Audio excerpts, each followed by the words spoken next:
لیے بابا جی بھی محنت کرتے تھے، اسی دعا لینے کے لیے آج ہم بھی دن رات حضور کے دین کا پیغام پہنچا رہے ہیں۔ وہ دعا یہ ہے، حضور نے فرمایا یا اللہ، یہ ذرا سنیے گا، آپ نکلے تو صحیح یار، آپ لوگ آج کھڑے ہو کر منہ دھونا پتہ نہیں ممتاز قادری کے بارے میں باتیں کر رہے ہیں۔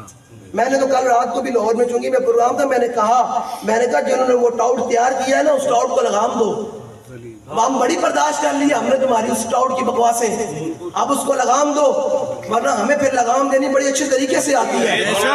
ہم نے بالکل ایسا پورے مالکہ لے سائی ساڑھے سائی بڑے تکڑے ہیں، بڑے تکڑے ہیں الحمدللہ۔ اللہ فرماتے ہیں کیا دبے جس پہ حمایت کا ہو پنجہ تیرا، شیر کو خطرے میں لاتا نہیں کتا تیرا۔ تو اس لیے ساڑھے سائی بڑے تکڑے ہیں، ایسا بہت برداشت کر لیا۔ جب تسی ٹاؤٹ تیار کیتا ہے جنسے نے تیار کیتا، میں نے پتا کہ حضور دے لبائے کرنے دے مقابل تیار کیتا، سانو پتا سارا کچھ، اسے چپ کر کے پھر دے پہ ہیں، انہوں نہ لگام پاؤ۔ وہ کہنے ممتاز قادری کون ہے؟ یہ منصب نبیین حدیث کوئی نہیں۔ میں کہا خوف خدا کر رہے بازا یہ سانو یہ اسی آئے نا تو بھی تو نس جڑ ہے۔ ہاں حضور دے غلام دی کوئی 160 بھی نہیں برداشت کر سکتا۔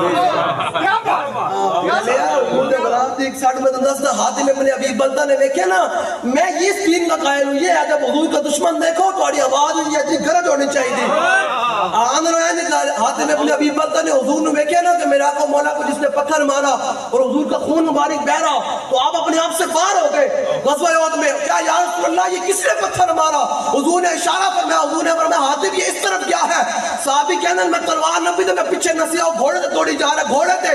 صحابی کہنے میں پیچھے آواز ماری، فرمایا کو کمینے ہو، حضور نے پتھر مار کے نس دو۔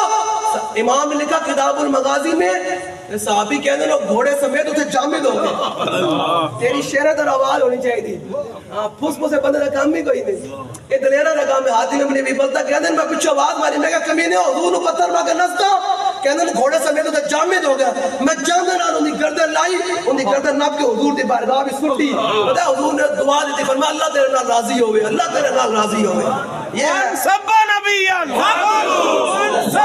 نبیان حدیث ہے الحمدللہ، اسد انہوں وکھا بھی سکتے ہیں، نال منوا بھی سکتے ہیں۔ ساڑھے کون حضرت عمر دا ڈنڈا بھی ہے، اے بالکل گلی گا لبائی گالے امن سے بھی بات کرتے ہیں، نال ڈنڈے دی بھی گال آسان نہ ہو تو گلی میں اکارے بے بنیاد، اقبال کہتے ہیں ڈنڈا نہ ہوتے نیکی بھی کوئی نہیں بنتا، ڈنڈا نہ ہوئے تھے۔ یہ لے جی ذرا سنے، حضرت ابو قتادہ کہتے ہیں جب حضور نے دعا پہ دہن لگا کر جو دعا مانگی نا، اسی دعا کے لیے ہم لوگوں کی باتیں بھی برداشت کرتے ہیں، حکومتوں کی جناب ظلم ستم بھی برداشت کرتے ہیں، سارا کچھ اس دعا لینے کے لیے حضور نے پتہ کیا دعا مانگی؟ فرمایا یا اللہ ابو قتادہ کی آنکھ ایسے ہی بچا لے جیسے اس نے تیرے نبی کا چہرہ بچایا، جیسے اس نے تیرے نبی کا چہرہ بچایا۔ بتائیں ذرا یار، آج آپ حضور کے دین کو بچائیں گے تو حضور یہ نہیں فرمائیں گے یا اللہ ان کی حفاظت انجی فرما، یہ میں تیرے نبی کے دین کی حفاظت کر رہے ہیں، تیرے دین واسطے محنت کر رہے ہیں، اے نہیں حضور کو مان کے ہیں۔ یہ نہیں سنے آپ مولا کائنات کیا فرماتے ہیں، میں حدیث پاک پڑھتا ہوں، حضور سے محبت کرنی ہے، یہ کانوں کوئی بندہ کیا جب ہے نا جھل ہے، کوئی اور گل ہی کوئی نہیں آنی، سمجھی اس نے تیری بارگاہ رسالت کی حاضری لا